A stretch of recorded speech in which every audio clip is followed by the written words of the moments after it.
இந்த video part 2. இதுக்கு முன்னாடி போட்ட வீடியோ நீங்கள் பார்க்கலன்னா அதோட லிங்க்கை நான் டிஸ்கிரிப்ஷனில் கொடுக்குறேன். அந்த வீடியோவை பார்த்துட்டு இந்த வீடியோவை பாருங்கள். வாங்க வீடியோக்குள்ளே போகலாம்.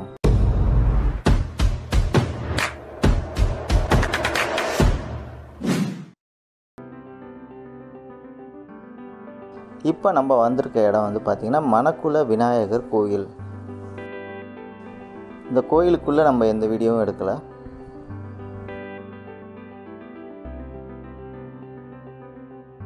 இப்போ நம்ம அடுத்து அரபிந்தோ ஆசிரமம் தான் போயிட்டுருக்கோம். இந்த கோயிலேருந்து இந்த ஆசிரமம் நடக்கிற டிஸ்டன்ஸில் தான் இருக்குது.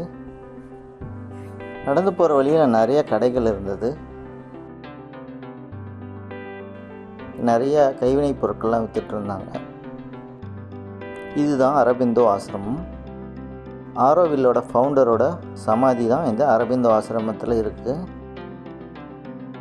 அடுத்து நம்ம போயிருக்க இடம் மகாகவி பாரதியார் நினைவு இல்லம்.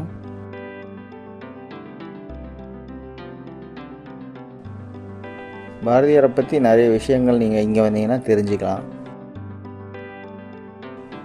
நம்ம கூட வந்ததில் சில பேர் அப்படியே பிரிஞ்சு வேறு பக்கம் போயிட்டாங்க.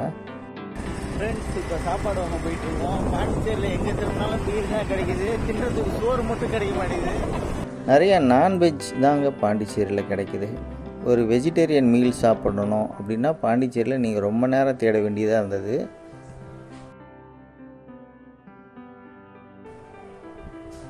இங்கே ஸ்கேர்ட் ஹார்ட் சர்ச் அப்படின்னு ஒரு சர்ச் இருந்ததுங்க. ரயில்வே ஸ்டேஷனுக்கு கொஞ்சம் முன்னாடி வந்தீங்கன்னா இந்த சர்ச்சை நம்ம பார்க்கலாம். இந்த சர்ச்சை ஒட்டின மாதிரி ஒரு சந்துக்குள்ளே நீங்கள் போனீங்கன்னா வெஜிடேரியன் மீல்ஸ் வந்து உங்களுக்கு கிடைக்குதுங்க. நாங்களும் இங்கே தான் வந்து வாங்கியிருந்தோம். நாங்கள் சாப்பிட்டு மதியானம் கொஞ்சம் நேரம் ஓய்வு எடுத்துகிட்டு இருந்தோம். ஏன்னா காலையில் தான் நம்ம ட்ராவல் பண்ணி வந்துட்டு இருந்தோம். வந்து சில இடங்களை பாண்டிச்சேரியில் பார்த்ததுக்கப்புறமா சிறிது நேரம் ஓய்வு எடுக்கலாம் அப்படின்னு கொஞ்சம் நேரம் படுத்துட்டு இருந்தோம். இப்போ நம்ம ஓய்வுக்கு அப்புறமா பாண்டிச்சேரி மெரினா பீச் தான் நம்ம வந்திருந்தோம். தூரத்தில் லைட் ஹவுஸ் வந்து ரொம்ப அழகாக தெரிஞ்சதுங்க இந்த பீச்லேருந்து பார்க்கும்போது.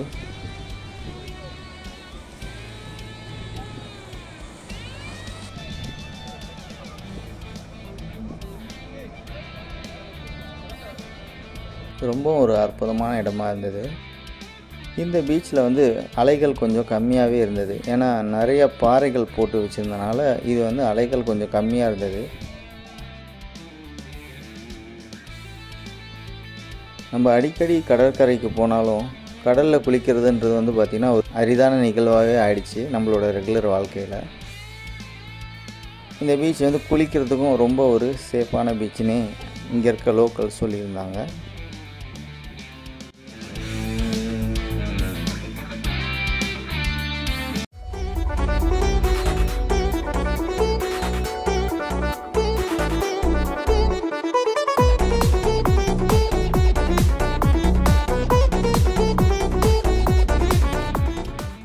நீங்கள் பாண்டிச்சேரிக்கு வந்தீங்கன்னா தயவுசெய்து மது அருந்தி விட்டு கடலில் குளிக்காதீங்க. அது உங்களுக்கு மட்டும் இல்லை, உங்கள் கூட வந்தவங்களுக்கும் ஒரு பிரச்சனையாக அமையறதுக்கான வாய்ப்பு இருக்குது. நம்ம கூட வந்தவங்கெல்லாம் யாரும் அந்த மாதிரி பண்ணலை.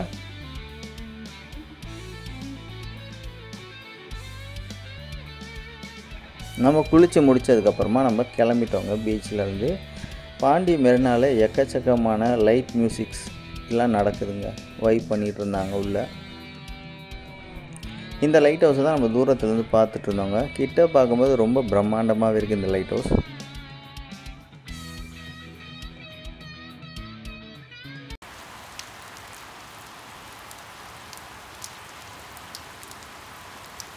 இப்போ நம்ம தங்கி இருந்த ஸ்டேக்கு வந்துட்டோங்க. மழை வந்து பார்த்திங்கன்னா கொஞ்சம் ஸ்டார்ட் ஆகிடுச்சு. நம்ம டீ குடிக்கலாம் அப்படின்னு வெளியில் போகிறதுக்கு பிளான் பண்ணி வச்சுருந்தோம். இங்கே சரியான மழை பெஞ்சிட்டு இருந்தனால மழை நிற்கிறதுக்காக வெயிட் பண்ணிகிட்ருக்கோம். இப்போ மழை இல்லைங்க, அதனால் ஃபுட் ஸ்ட்ரீட்டுக்கு தான் நாங்கள் போயிட்டுருக்கோம். இதுவும் நம்ம தங்கி இருந்த இடத்துலேருந்து வாக்கபிள் டிஸ்டன்ஸ்லேயே இருந்தது.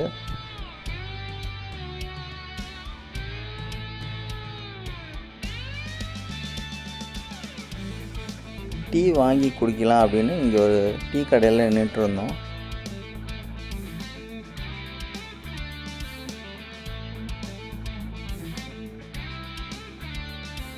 டீ வாங்கிறதுக்குள்ளேயே மழை திரும்ப ஸ்டார்ட் ஆகிடுச்சிங்க. நம்ம எல்லாம் கடையில் அப்படியே ஓரமாக நின்றுக்கிட்டு இந்த மழையை என்ஜாய் பண்ணிக்கிட்டே டீ குடிச்சிட்டு இருந்தோம்.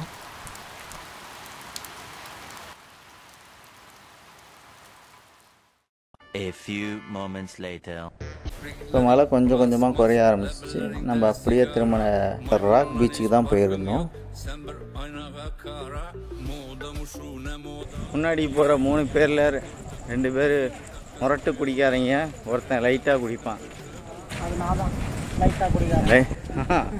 பொய் முன்னாடி போகிற 2 பேரில் ஒருத்தர் வந்து முரட்டு குடிக்காரன்.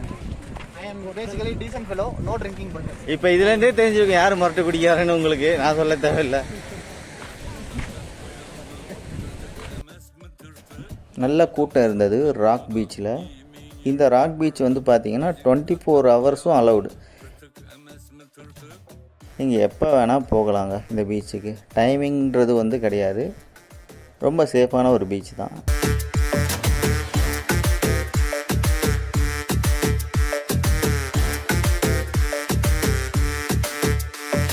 பாண்டிச்சேரியின் ஒரு முக்கிய அட்ராக்ஷன்னு இந்த ராக் பீச்சை தான் சொல்லுவாங்க. காந்தி சிலையெல்லாம் இந்த பீச்சில் தான் இருக்கும். Giyimin yırtık pırtık, yüzün kat kat boyalgan, tırtık emes mi tırtık?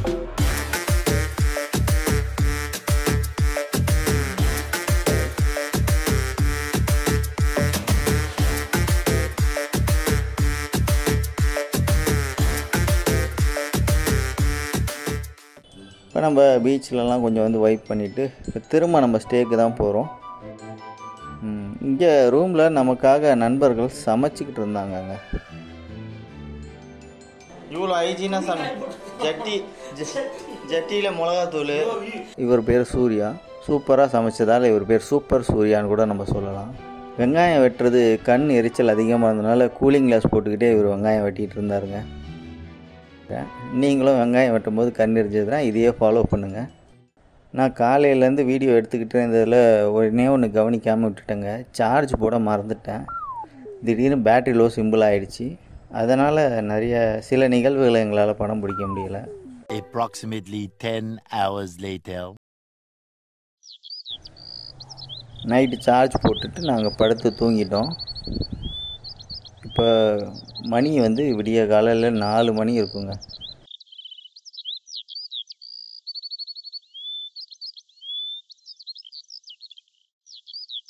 ரொம்பவும் காலியாக இருந்தது இந்த பாண்டிச்சேரி ரோடு.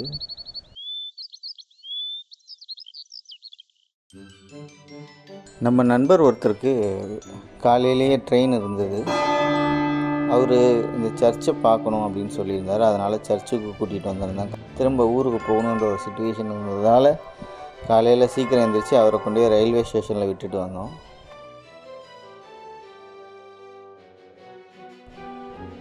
இன்னும் சில பேர் வந்து சன்ரைஸ் பார்க்கணும் அப்படின்னு சொல்லியிருந்தாங்க. அதனால் நாங்கள்லாம் திரும்ப ராக் பீச்சுக்கு தான் போயிருந்தோம்.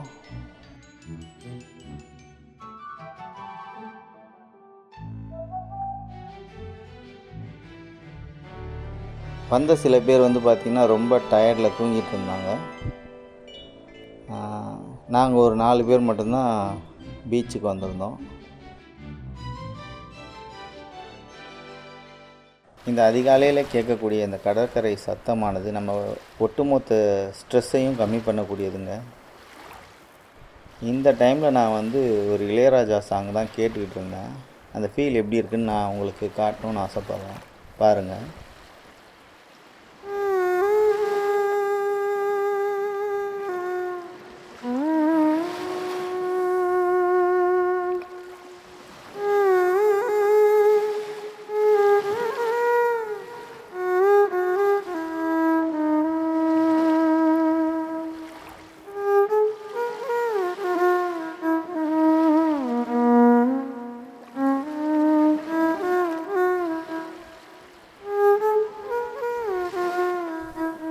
இந்த பாட்டு கேட்டதில் ஒருத்தர் படுத்து இங்கேயே தூங்கிட்டாருன்னு நினைக்கிறேன். ஒரு வழியாக அவரையும் எழுப்பிவிட்டு நாங்கள் இதுக்கு மேலே இங்கே இருந்தால் வேலைக்கு ஆகாது, போயிட்டு நம்ம செக் அவுட் பண்ணிவிட்டு சென்னைக்கு கிளம்பணும். சுவாமிஜி வேஷ்டிக்குள்ளே புறா போகுது, அதை சோமு வரட்டி விட போகிறார். அப்புறம் வேஷ்டி எல்லாம் தூக்கிட்டு சரின்ட்டு ஒரு அரகுர மனசோட பீச்சிலேருந்து கிளம்புனோம். அவங்க ஃபோட்டோஸ்லாம் எடுத்ததுக்கப்புறமா திரும்ப நம்ம அங்கேருந்து வண்டி எடுத்துகிட்டு இப்போ கிளம்பிட்டோங்க.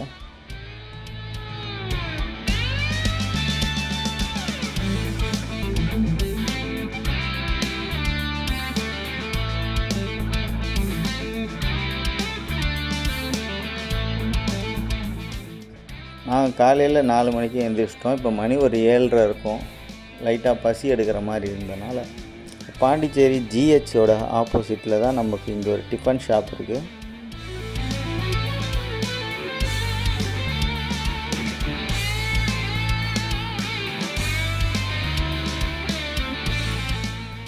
இங்கே ஒரு பெரியவர் இருந்தார், ரொம்ப மரியாதையாக எங்கள்கிட்ட நடந்துக்கிட்டாருங்க. அது இல்லாமல் அவரோட கவனிப்பும் ரொம்ப சிறப்பாக இருந்தது. அவர் பேர் தெரியல. இங்கே தான் காலையில் டிஃபனும் நாங்கள் சாப்பிட்டோம். ரொம்ப அருமையாக இருந்தது டிஃபன்.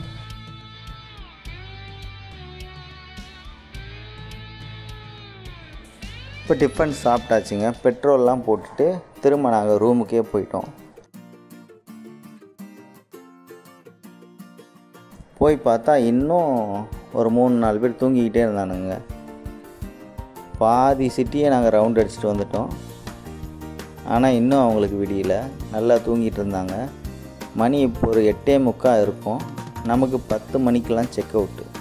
வேறு வழியே இல்லை, இதுக்கு மேலே விடக்கூடாதுன்னு எல்லாரையும் எழுப்பிட்டோம்.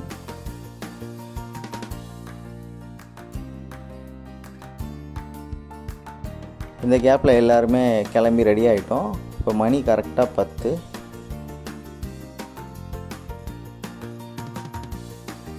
இப்போ நாங்கள் இந்த ஸ்டேவை வெக்கேட் பண்ணியாச்சு.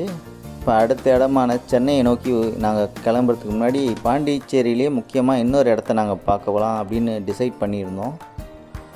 அது என்ன இடம், அதுக்கு எப்படி போகணுன்றதை நம்ம நெக்ஸ்ட்டு வீடியோவில் பார்க்கலாம். இந்த வீடியோ பிடிச்சிருந்தா மறக்காமல் இந்த வீடியோவுக்கு ஒரு லைக் பண்ணுங்கள். நம்மளோட நெக்ஸ்ட் வீடியோவுக்காக கொஞ்சம் வெயிட் பண்ணுங்கள். நன்றி, வணக்கம்.